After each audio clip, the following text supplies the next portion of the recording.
નમસ્કાર વિદ્યાર્થી મિત્રો, ઇજી એજ્યુકેશનના આ ઓનલાઈન પ્લેટફોર્મની અંદર હું ગોપાલ ઝાપડિયા આપ સર્વે મિત્રોનું હાર્દિક સ્વાગત કરું છું। આજનું આપણું કાવ્ય છે દીકરી, પાંચમું કાવ્ય છે આપણું, બરાબર। તો આજે આપણે દીકરી વિશે છે એ ચર્ચા કરીશું। એની પહેલા થોડીક આપણે આ કાવ્યની ઉપર છેલ્લી માહિતી લઈ લે તો કાવ્યનું નામ શું છે તો કે દીકરી છે, બરાબર। કાવ્યના કવિનું પૂરું નામ શું છે તો કે ભાઈ અશોકભાઈ પીતાંબરભાઈ ચાવડા, આ આપણા કાવ્યના કવિનું નામ છે।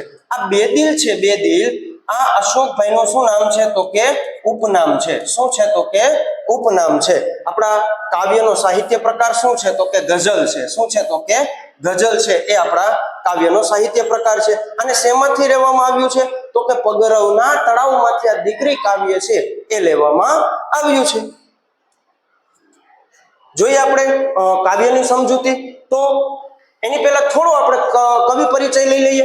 તો અશોકભાઈ પીતાંબર ચાવડાનું વતન છે ક્યાં છે તો કે સુરેન્દ્રનગર જિલ્લાનું મનડાસર ગામ છે, એ ત્યાં એમનો જન્મ થયેલો છે। પગલાના તળાવમાં, જેમાંથી આપણું આ કાવ્ય લેવામાં આવ્યું છે, બરાબર। તો પગરવના તળાવમાં એમના ગઝલ, સરસ મજાના ગઝલ સંગ્રહો છે। ડાળખીથી સાવ છૂટા પ્રતિબંધ, આ એમની કવિતાનો સંગ્રહ છે। જો આ સરસ મજાનું કાવ્ય છે આપણું દીકરી, એ ગઝલ સ્વરૂપમાં છે। વહાલનો દરિયો એવી દીકરીના ગૌરવભર્યા સ્થાનની અને એ દીકરીના માનનું જે સંવેદન છે એનું આલેખન આ સરસ મજાની ગઝલની અંદર કવિએ છે એ આલેખ્યું છે। જાણે સ્વર્ગની એક એક દેવીની દીકરીમાં જોવા મળતી હોય કે જે દીકરી છે એ સ્વર્ગની એક એક દેવીની અંદર, સ્વર્ગ એટલે દેવલોકનો સમૂહ, તો ત્યાં છે એ જે દીકરી છે એ આપણને એની એક એક ઝલકમાં દીકરી જોવા મળતી હોય એવું અહીંયા કવિ છે આપણને કહે છે। દીકરી સ્નેહનું ઝરણું છે, એની હાજરી અને એની સુગંધથી શીતળતા આપે છે। ખડકમાંથી શિલ્પ કોતરાય એમ મા બાપ દીકરીનો શું કરે છે તો કે ઉછેર કરે છે। કોઈ એક ખડક હોય, ખડક એટલે પથ્થર, બરાબર, તો એ પથ્થરમાંથી કોઈ શિલ્પકાર સરસ મજાનું શિલ્પ છે કોતરતો હોય, એવી રીતે મા બાપ છે પોતાની દીકરીનો શું કરતા હોય તો કે ઉછેર કરતા હોય છે। અને ભારતીય સંસ્કૃતિના પ્રતીકો દ્વારા દીકરીનું વ્યક્તિત્વ પ્રકટ થયું કે મોટી થયા પછી સમજણી દીકરી મા બાપને છે હાથ દે છે, સહાયભૂતિ થાય છે અને નાજુક ચિત્ર પણ યાદગાર કરે છે। આપણે ત્યાં અહીંયા ઘણા બધા એવા દીકરીને લગતા કાર્યક્રમો પણ યોજવામાં આવે છે અને ઘણી બધી કહેવતો પણ છે કે દીકરી છે એ તુલસીનો ક્યારો કહેવાય। દીકરીની વિદાય પછી ભીની થતી પાપણમાં દરેક વખતે દીકરી પ્રત્યક્ષ થાય છે।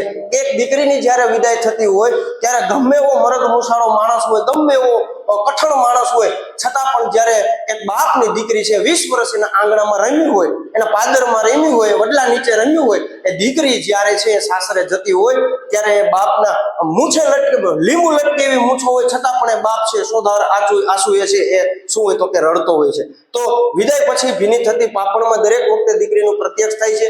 પિતાની નજરે આલેખાયેલું દીકરીનું વાત્સલ્ય અને મધુર વ્યક્તિત્વ છે। તો આ દીકરીના વ્યક્તિત્વની મહત્તા અને માતા પિતાના મનોભાવને ગઝલમાં સુંદર રીતે આપણને છે એ આલેખવામાં આવ્યું છે।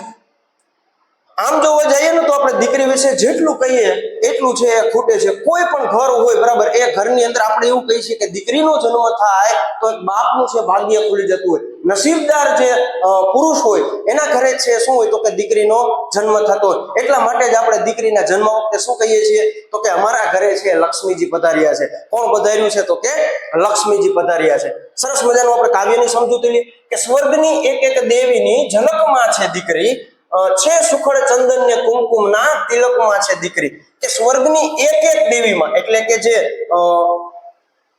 સ્વર્ગલોક છે,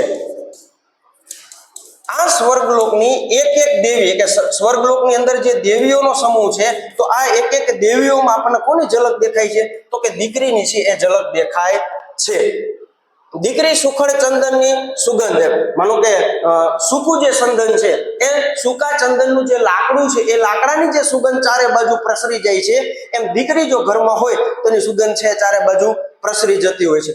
કુમકુમના તિલકનું સૌંદર્ય છે, માનો કે આપણે ચહેરા ઉપર છે સરસ મજાનું કુમકુમનું તિલક કરીએ તો આપણો ચહેરો છે સુંદર દેખાય, એવી જ રીતે એ કુમકુમના તિલક જેમ સૌંદર્ય છે। માટે એ કહેવામાં આવ્યું શું તો કે સ્વર્ગની એક એક દેવીની ઝલકમાં છે દીકરી અને સુખડ ચંદનની સુગંધ અને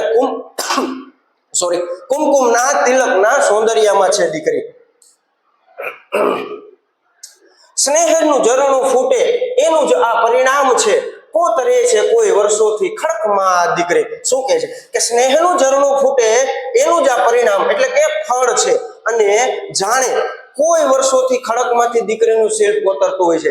કે અહીંયા જોવા જઈએ તો ઝરણું છે એ ક્યાં હોય તો કે જંગલમાં હોય, અથવા તો ઊંચેથી જે પાણીનો પ્રવાહ પડતો હોય શું કહે આપણે ઝરણું કહે છે. તો એ ઝરણા સમાન છે, અને એક બાપ છે અથવા તો કોઈ એક શિલ્પકાર છે, પથ્થરમાંથી જેમ શિલ્પને કોતરી અને સુંદર બનાવે છે, માતા પિતા પોતાની દીકરીને સંસ્કાર આપી અને એવી રીતે છે એને છે એ દીકરીનું શિલ્પ કોતરતા હોય અને એને સંસ્કારોનું પાઠન કરાવતા હોય છે. લાજ મર્યાદા શરમ ગૌરી વર્તની હારમાં ઉછરે છે રોજ કાયમી ફળકમાં દીકરી. કે એક દીકરીને લાજ હોય છે, જો કોઈ પણ કાર્ય કરતા પહેલા એ દીકરી છે પોતાના માતા પિતાનો છે વિચાર કરતી હોય છે, બરાબર. તો દીકરી હંમેશા છે એ લાજમાં હોય. માનો કે ઘરમાં હોય ને તો ત્યારે એને એના માતા તરફથી છે કહેવામાં આવતું હોય કે તારે આ ન કરાય તો દીકરી છો, તારે પેલું ન કરાય તો દીકરી છો, તારે પારકા ઘરે જવાનું છે, તારે આ શીખવું જોઈએ, તારે આ કામ કરવું જોઈએ, તારે ફલાણું કરવું જોઈએ, બરાબર. તો મર્યાદા હંમેશા આપણી દીકરી છે કેવી હોય તો કે મર્યાદામાં હોય છે, શરમ છે એ એને હોય છે. ત્યારબાદ ગૌરીવત જેવી પરંપરાગત ગૌરી વ્રત એટલે આપણે જે અહીંયા જયા પાર્વતીના વ્રત કરવામાં આવે છે ને, તો એ વ્રતોમાં પણ છે હારમણમાં આપણને દીકરી હંમેશા ફળક એટલે કે બીકમાં છે એ ઉચ્ચારાતી હોય. એને ટૂંકમાં ક્યાંક ને ક્યાંક દીકરીને છે એવી ફળક બેસાડી દેવામાં આવે છે, તું દીકરી છો, તારે આ ન કરાય, તારે પેલું ન કરાય, સમાજની અંદર શું થશે, ઓલું આમ શું થશે, બહાર કામે ન જાવ. તો આવી ફળકની અંદર છે એ દીકરી છે એ શું હોય તો કે ઉછેરાતી હોય. માનો જયા પાર્વતીના વ્રત રહે છે તો એમાં બી એ શું કરે છે તો કે એને એમના સારો પતિ મળે, બરાબર. એ માટે એવી કરે છે કે ભાઈરું છે છોકરાઓએ સારી પત્ની મળે એના માટે છે એ વ્રત કરતા હોય. ના એ કે લોલી લંગડી બાડી બોબડી જે દિયો આ વાંઢાપણામાંથી છૂટા ખાવા જોઈએ. જે શિરે હું હાથ વિસ્તરે છે એમ ફેરવતો હવે એ હાથ દે સમજણના ફલકમાં છે આ દીકરી. કે પહેલા જેના માથે હું હાથ ફેરવતો, નાની દીકરી હતી ત્યારે એક બાપ છે પોતાની દીકરી ઉપર શું કરતો તો કે હાથ ફેરવી અને એ દીકરીને વહાલ આપતો, એ દીકરીને આશીષ કરતો. આજે એ પ્રેમ, આજે એ મને હાથ દે એટલે કે સહારો આપે છે. જો ગમે તેવું હોય મા બાપને છે એનો ભયલો છે દુઃખી કરતો હોય છતાં બેન છે અને એક દીકરી છે એના બાપને છે દુઃખી નહીં જોઈ શકતી હોય. તો શું કે છે લેખક કે જ્યારે પહેલા મારી દીકરી નાની હતી ત્યારે હું એના માથે હાથ ફેરવતો, એને આશીષ કરતો, એને પ્રેમ કરતો, એને લાગણી આપતો. આજે એ દીકરી મોટી થઈ અને મને હાથ આપે છે, મને સહારો આપે છે, અને દીકરીની સમજદારી આસપાસ સુધી વિસ્તરી છે. કે એ દીકરીની સમજદારી છે એ લોકો છે એ સુધી એના સુધી છે એ શું છે તો કે પહોંચ્યું છે. શૂર શરણાઈ સગા સંબંધીઓની ભીડમાં રોજ ભીની થાય છે ભીની પલકમાં આ દીકરી. કે જ્યારે શરણાઈને શૂર એ પોતે 21 વર્ષની દીકરી થાય છે અને પોતાના બાપને મૂકીને, પોતાના માને મૂકી, પોતાના ભાઈને મૂકીને પોતાનું આંગણું કે જ્યાં પોતે 20 વર્ષ સુધી રમી અને મોટી થઈ છે, તો એ જ્યારે સાસરે જાય છે એટલે કે શરણાઈના સૂરમાં સંભળાય છે ત્યારે સગા સંબંધીઓની ભીડમાં દીકરીની યાદ આવતા રોજ ભીની થઈ જાય છે આ આંખો. શું કહે છે કે દીકરી છે જ્યારે સાસરે વહી જાય છે ને ત્યારે એના બાપના ઉપર જાણે દુઃખોનો પહાડ તૂટ્યો હોય ને એટલું એને દુઃખ થતું હોય છે. તો એ સગા સંબંધીઓને ભલે ગમે એટલા સગા સંબંધીનો દીકરો હોય, એના સગા સંબંધીઓ આવી ગયા હોય, છતાં પણ એને છે ત્યારે એની દીકરીની શું હોય તો કે યાદ છે એ આવતી હોય છે. અને એ યાદથી એક બાપની આંખ છે કેવી થઈ જાય છે તો કે ભીની થઈ જાય છે. અને એ ભીની પલકમાં દીકરી જ પ્રત્યક્ષ દેખાય છે. એ જ ભીની પલકમાં મને આ દીકરીનું છે એ નિરૂપણ થાય છે. દીકરી છે મને છે એ શું છે તો કે દેખાય છે. તો સરસ મજાનું આ કાવ્ય છે દીકરી, ગઝલ સાહિત્ય પ્રકાર. અશોક પિતાંબર ચાવડા આના લેખક છે. ઉપનામ એનું બેદિલ છે. સાહિત્ય પ્રકાર ગઝલ છે. ભગરવના તળાવમાંથી આ સરસ મજાની ગઝલ છે લેવામાં આવી છે.